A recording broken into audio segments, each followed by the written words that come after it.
Hello नमस्कार दोस्तों, study grant के यूट्यूब चैनल में आप सभी का स्वागत है। आज हम साइंस के प्रैक्टिस सेट नंबर 1 को सॉल्व करेंगे, जो कि आने वाली रेलवे की परीक्षाओं के लिए बहुत ही इंपॉर्टेंट है। अगर आप भी रेलवे की तैयारी कर रहे हो तो यह प्रैक्टिस सेट काफ़ी इंपॉर्टेंट है। तो चलिए हम शुरू करते हैं। प्रश्न नंबर पहला है, बेरी रोग किस विटामिन की कमी से होता है? तो ए विटामिन ए की कमी से, बी विटामिन B1 की कमी से, सी विटामिन सी की कमी से, या डी विटामिन B12 की कमी से। तो इसका राइट आंसर होगा विटामिन B1 की कमी से। चलिए बढ़ते हैं प्रश्न 2 पर। तो दोस्तों प्रश्न नंबर दूसरा है, मेंढक में किस प्रकार के दांत होते हैं? जो मेंढक में दांत होते हैं वो किस प्रकार के होते हैं? ए होमोडोंट, बी थिकोडोंट, सी हेथिरोंट, या डी इनमें से कोई नहीं। तो इसका राइट आंसर होगा होमोडोंट। होमोडोंट प्रकार के दांत होते हैं मेंढक में। चलिए बढ़ते हैं प्रश्न नंबर 3 पर। प्रश्न नंबर तीसरा है, स्टार्च से क्या संबंध है? स्टार्च से क्या संबंध है? ए ग्लूकोज, बी फ्रैक्टोज, सी सुक्रोज, डी लैक्टोज। तो इसका राइट आंसर होगा ग्लूकोज।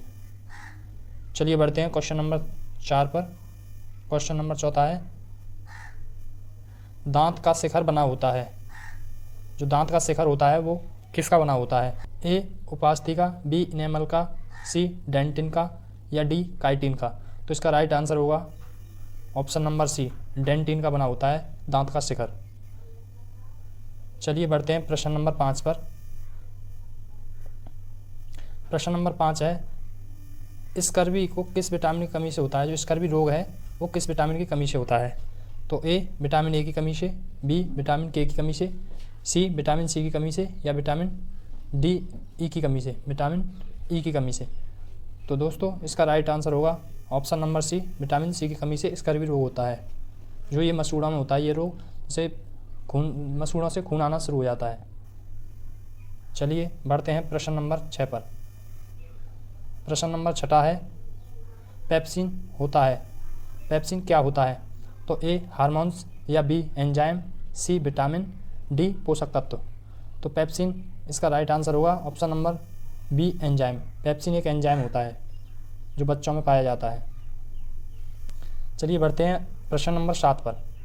प्रश्न नंबर 7 है, ग्लूकोज का ग्लाइकोजन में परिवर्तन होता है किंतु उसका संग्रह कहाँ होता है? ए यकृत में, बी तिल्ली में, सी यकृत या पेशियों में, डी ए व बी दोनों में।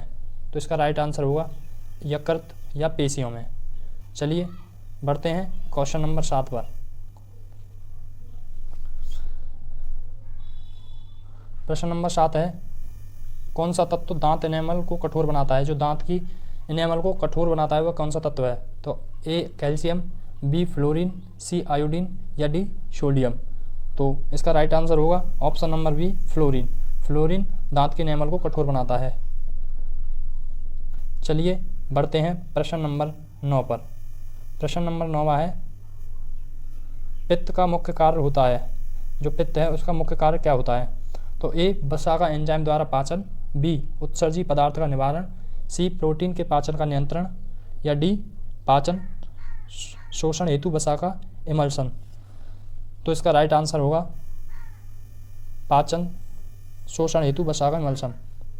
चलिए बढ़ते हैं प्रश्न नंबर 10 पर। हमारा प्रश्न नंबर 10वां है, जनन क्षमता में किस विटामिन की कमी होती है? जनन क्षमता में किस विटामिन की कमी होती है? तो ए विटामिन ए की कमी, बी विटामिन बी की कमी, सी विटामिन के की कमी, डी विटामिन ई की कमी। तो जो जनन क्षमता है उसमें विटामिन ई की कमी होती है। Option number D, vitamin E की कमी होती है। तो दोस्तों अब 11वां क्वेश्चन है। अब ये यहाँ से 11वें क्वेश्चन से ये केमिस्ट्री स्टार्ट हो गई है। पहले वो बायोलॉजी के 10 क्वेश्चन थे, अब 10 क्वेश्चन केमिस्ट्री के हैं। ठीक है दोस्तों, ये काफ़ी इंपॉर्टेंट क्वेश्चन है, ये रेलवे के प्रीवियस ईयर क्वेश्चन है। तो दोस्तों स्टार्ट करते हैं 11वां क्वेश्चन।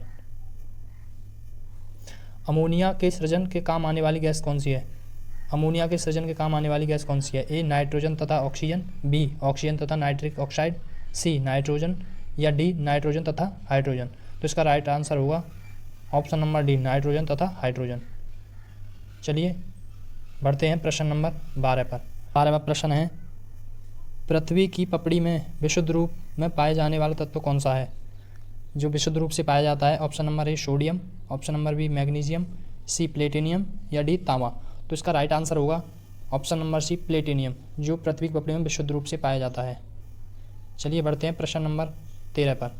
प्रश्न नंबर 13 है, जल का शुद्धतम रूप होता है। जल का शुद्धतम रूप, किस जल का शुद्धतम रूप होता है?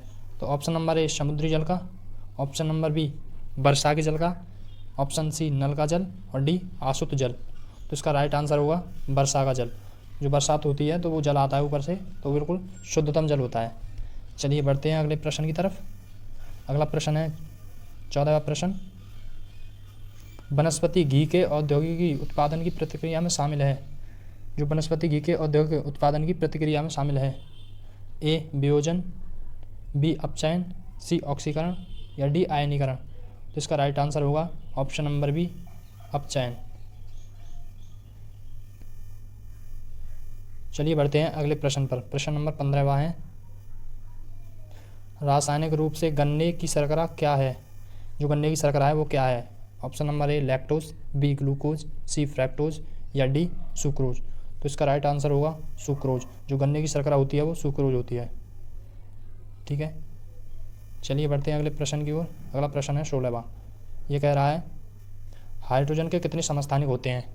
तो हाइड्रोजन के कितने समस्थानिक होते हैं? ए 1, बी 4, सी 3 या डी 2। तो इसका राइट आंसर होगा ऑप्शन नंबर सी 3। हाइड्रोजन के 3 समस्थानिक होते हैं। चलिए बढ़ते हैं अगले प्रश्न की ओर। प्रश्न नंबर 17 है, श्वसन के लिए समुद्री गोताखोर किस मिश्रण का उपयोग करते हैं? जो समुद्र में गोताखोर होते हैं वो किस गैस मिश्रण का उपयोग करते हैं? तो ऑप्शन नंबर ए ऑक्सीजन तथा carbon dioxide, option number B hydrogen तथा oxygen, option number C oxygen तथा नाइट्रोजन, डी ऑक्सीजन तथा हीलियम। तो इसका राइट आंसर होगा ऑप्शन नंबर डी ऑक्सीजन तथा हीलियम। ऑक्सीजन तथा हीलियम के मिश्रण से समुद्री गोताखोर श्वास ले पाते हैं पानी के अंदर। चलिए बढ़ते हैं प्रश्न नंबर अगले पर। प्रश्न नंबर 18 है, चूने के जल में क्या पाया जाता है? तो option number A sodium hydroxide, option number B calcium hydroxide, C sodium carbonate, D calcium chloride.